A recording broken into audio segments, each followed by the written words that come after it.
Over the course of these investigations, I've had the opportunity to meet many scholars with varying theories and ideas about evidence for the Bible's historical account. To better understand these differing viewpoints, I've asked scholars to go into depth with their proposals. This has created the Thinking Man Films lecture series.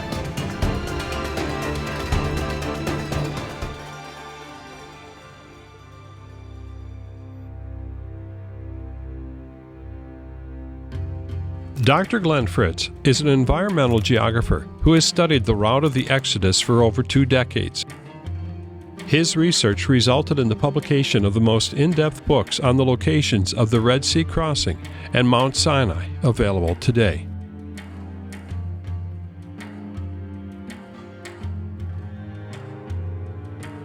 Well, Tim, we're talking about potential Exodus activity east of this Gulf of Aqaba, which we identified as the biblical Yam Suf. And this area is the northwest extreme part of Saudi Arabia. And we were there in 2003. We were there in 2003. This map gives an idea of what a small piece of land that northwestern part of Saudi Arabia really is compared to the geography of the states. Mm-hmm.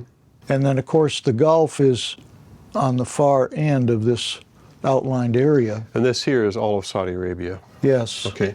The first thing that we need to do is to think about the concept of Mount Sinai being in northwest Saudi Arabia. And to study Sinai better, we need to understand the potential meanings of the word Sinai and the related word sin. Looking at the Bible, the word Sinim is used in Isaiah, meaning a people living at the extremity of the known world, or the land of Ceres or Chinese. In ancient Greek, Sinai means the farthest land in the Eastern Ocean to which the Greek mariners had penetrated.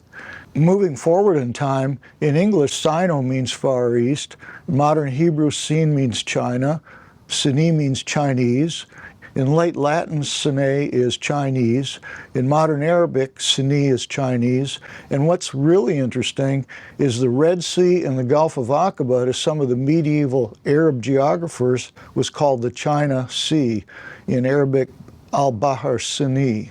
So that would have been those two arms, the Gulf of Suez and the Gulf of Aqaba? No, I believe it just refers to the waters along the area of Arabia, which would be the Red Sea body and the Gulf of Aqaba. I don't believe it referred specifically at all to the Gulf of Suez. Mm-hmm. But the idea here with the word sin is of east, Chinese, far lands to the east. And then if we look at sin, or Sinai, is part of that too, right? That's that understanding? Exactly. And based on this basic study of the linguistics, I'm going to say that sin means simply east. In Hebrew, using the Hebrew grammar, I can derive the idea of a plural possessive, meaning easts or of easts, for the word Sinai. So this is actually like a superlative. This would mean farther east or the east of easts. Yeah, so you have east and then you have east of east. Exactly. And it's a very simple idea, but we're talking about an uncharted territory in which Moses had to assign some sense of direction. And in the English language, you know, if you think about it, there's actually the term Far East. Exactly. So they must have been east and far east. I think you're right. Sin and Sinai. And I think that would carry over to the thinking and meanings of these names. So if I look at it here, you have the wilderness of Sin, or the wilderness of East, the wilderness of Sinai, wilderness of East, plural. Yes. So it's getting further. Further. And Mount Sinai, mountain of East. Right. And so we'll think of these terms as we talk about Mount Sinai and the geography in the sense of East and Far East. Another word that's used in the Exodus is Horeb. The first thing to note is that Horeb was a region, it was not a mountain. Many times people will say Sinai and Horeb were equivalent, but they're not. Some other people will say that Sinai was one mountain and Horeb was an adjacent mountain, but that's not correct either. Horeb was a region. The grammar use with Sinai and Horeb is revealing in that it said that Moses was on Sinai and the people were in Horeb in the Hebrew grammar. So that gives us a hint of an elevation versus a region. Yeah, for over a decade, as I've been talking to people, they were saying Mount Horeb. Exactly. But in other words, that's once again going back and looking at it, that they were in the area of Horeb, but the mountain was Sinai. And we'll see that that idea comes from Exodus 3:1, where Moses went to the mountain of God, and the translation tradition has made it seem as though the name of the mountain of God was Horeb. But that's a mistaken idea. And that can be shown in the geography, because when the Hebrews entered Rephidim, which was a region, they encountered the rock in Horeb. So that tells us that the rock was in Horeb, that all or part of Rephidim was in Horeb. Furthermore, when they left Rephidim, they entered a different district called the Wilderness of Sinai, and that also was in Horeb, as was Mount Sinai. So we have these two major regions and the event of the rock in Horeb all being within the Horeb region. I see that now, yeah. For example, Pikes Peak. It's really in the region of Colorado, right? Yes. And it's near Colorado Springs, but as you're honing in on it, but it's Pikes Peak is a mountain in the region of Colorado.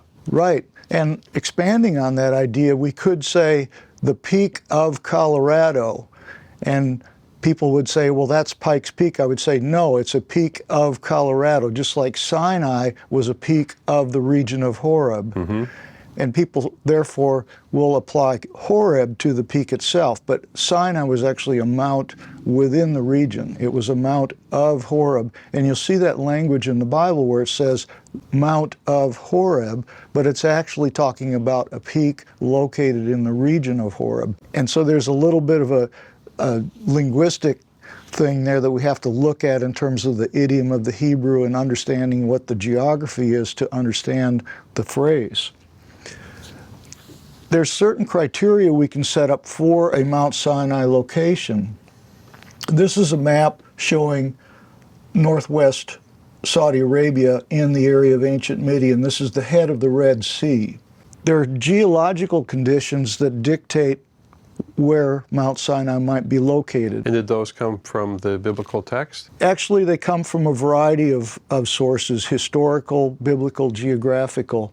First of all, since we've identified Yam Suf, the Sea of the Exodus, as being the Gulf of Aqaba, which is in this location here, we know that the peak must be east of Yam Suf. That puts us in this region in Arabia.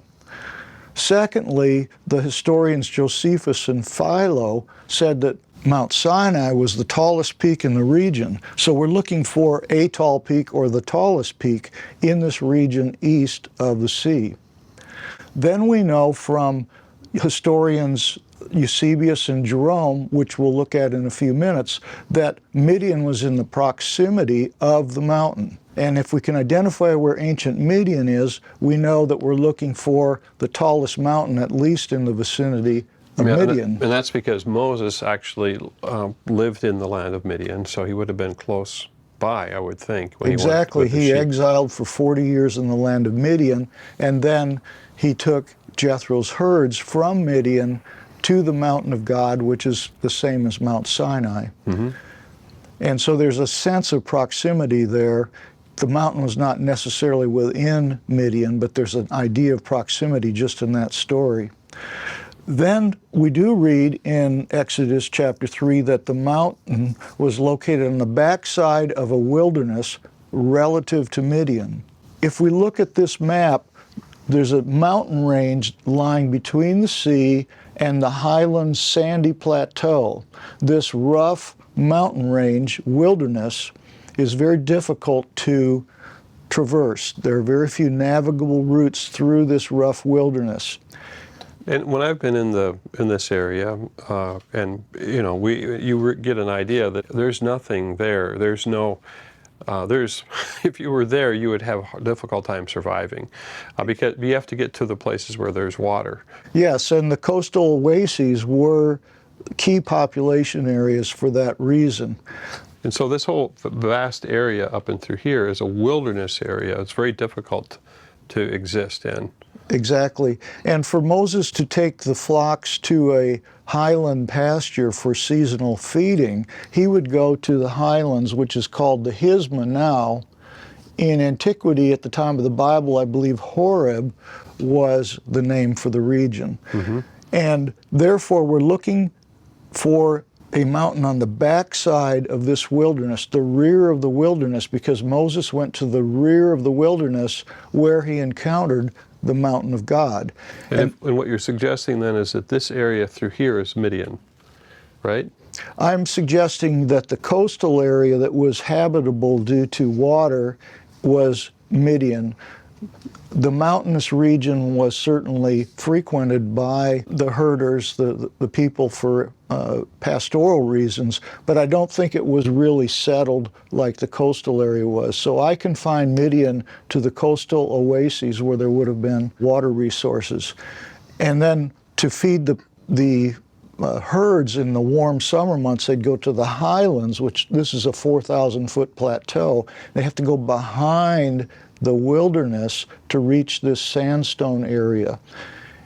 And they would do that because the higher elevation would be cooler, and they would probably still have vegetation that hadn't been burned out, right, because of the sun? Well, evidently the spring months and the summer months did have better vegetation.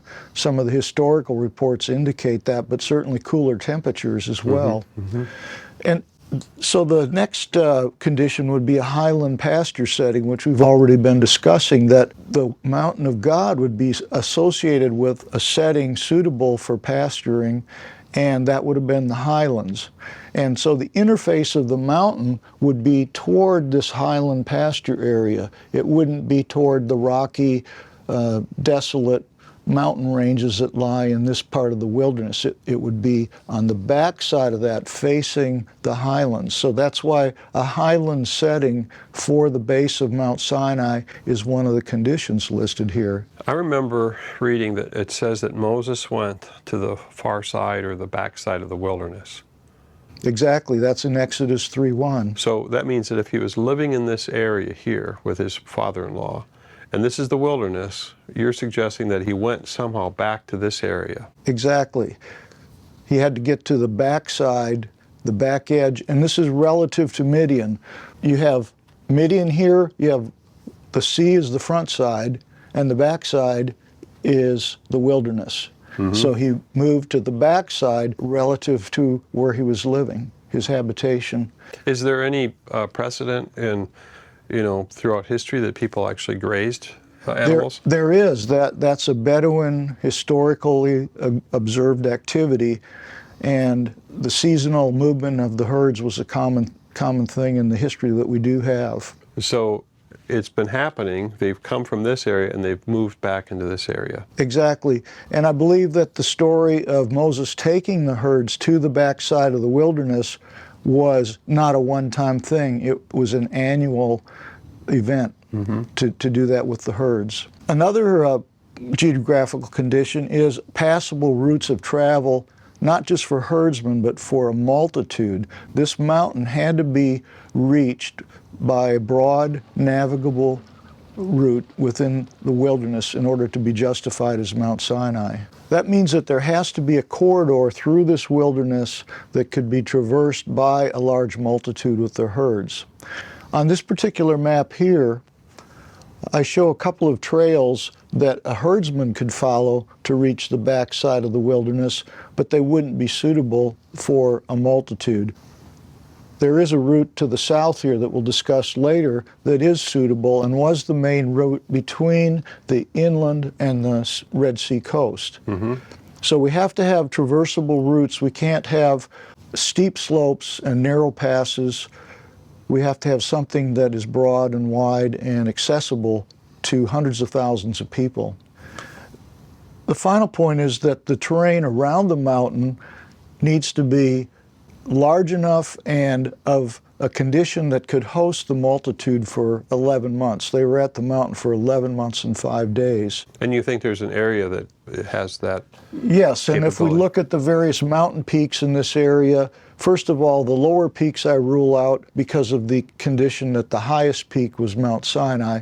I rule out peaks that you can't get to, and I rule out peaks that don't have space around the base of the mountain. So based on this list here and just the physical geography of this area, you can scan through the topography and say, well, these mountains are not candidates for Mount Sinai. It very readily narrows down the search. And then we're looking for a mountain that lies on the back side of this wilderness with slopes that would face the highland pasture area.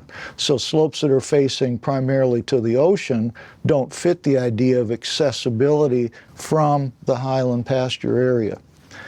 And these are all geographical conditions. There's nothing archaeological here because you have to set up a geographical framework for the location of the mountain before any kind of archaeological supposition can work. Tim, what I'm doing here is looking for geographical conditions to locate Mount Sinai and to weed out the candidates that don't fit. As opposed to finding something that might look like archaeology? Exactly. The archaeological conditions that may be present in certain areas can't be applied unless you have a geographical framework that works. So we want to nail down the potential location for Mount Sinai geographically, and then if there is archaeology in that area, we have a way to start focusing in on categorizing that. So if we look at your pattern, you're saying it has to be, number one, east of Yam Suf, which what you're saying is the Gulf of Aqaba. It's the tallest peak in the region, according to historians, Josephus and Philo. It's in a proximity of ancient Midian, and we know that northwest Saudi Arabia is where ancient Midian has been defined as being the location. And it's on the backside of the wilderness, and so you've explained that. Relative to Midian. Relative to Midian, yeah.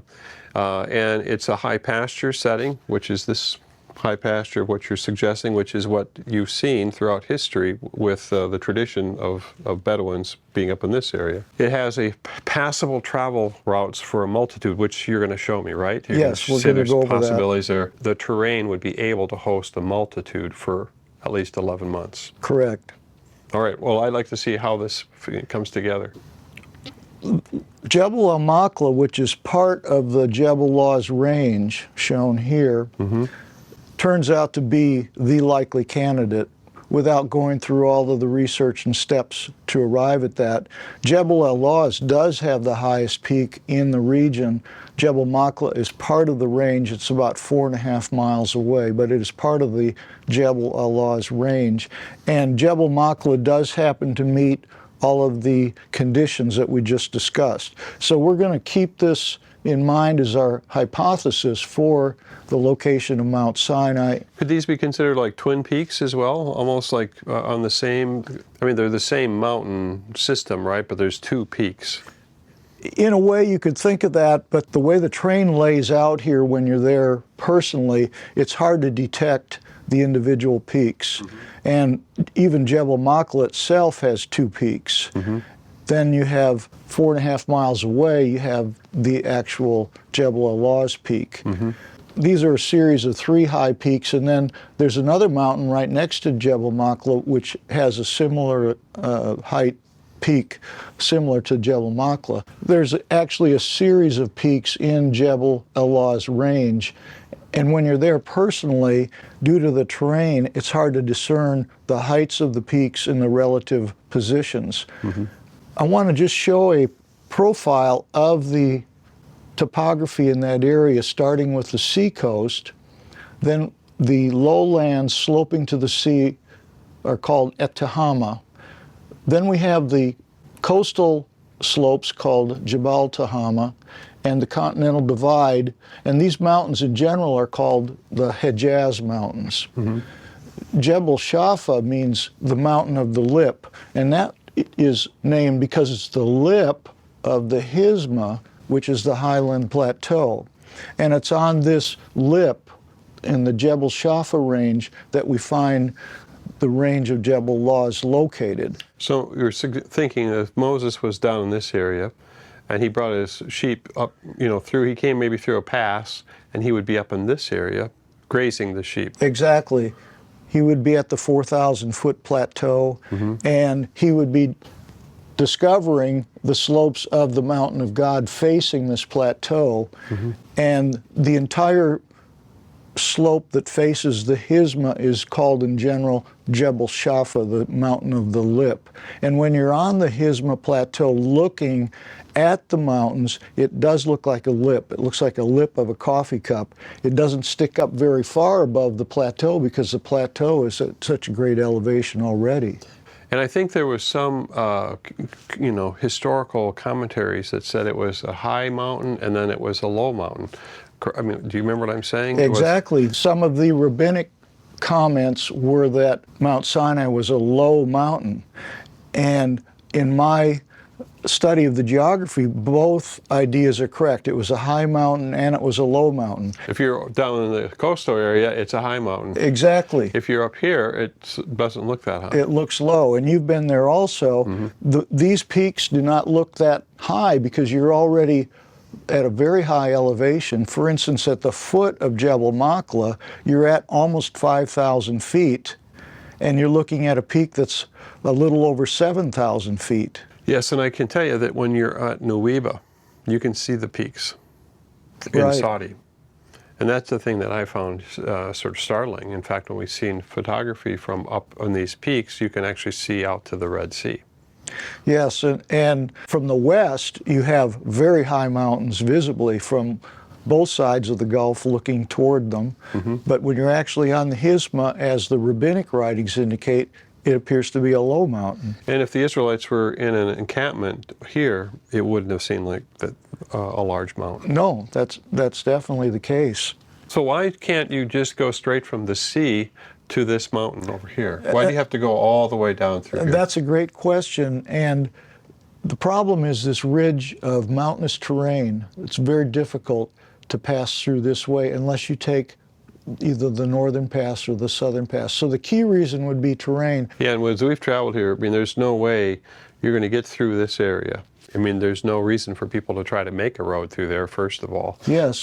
But naturally, geographically speaking, we had to find, valleys or wadis as they were to go up. That's correct. And in looking at the historical routes in this area, there are only two east-west routes from the Midian area to this highland Hizma. Only two routes. One is in the far north through the Wadi Abiyad, that means a white wadi, and the one in the south follows two wadis through a pass called the Harada Pass. I mentioned that Moses may have taken a herder route through some of the wilderness here, but these areas are not suitable to a multitude. And the only two ways to get to this highland plateau are far north and the far south of the Midian area. You can't take a shortcut to the mountain. And this is part of the reason it took 30 days to get from the wilderness of Sin to the wilderness of Sinai. It took a month because the route was not a direct route. It was inhibited by the terrain. So that's this X means that you can't go through that way, no shortcuts. I get it. Northern route, and I think we've taken this route, didn't we? Yes, we took part of it through here. There's now a highway that cuts this loop off right through here. So we had left the mountain this way, and then we took the highway coming through here to Wadi Fall.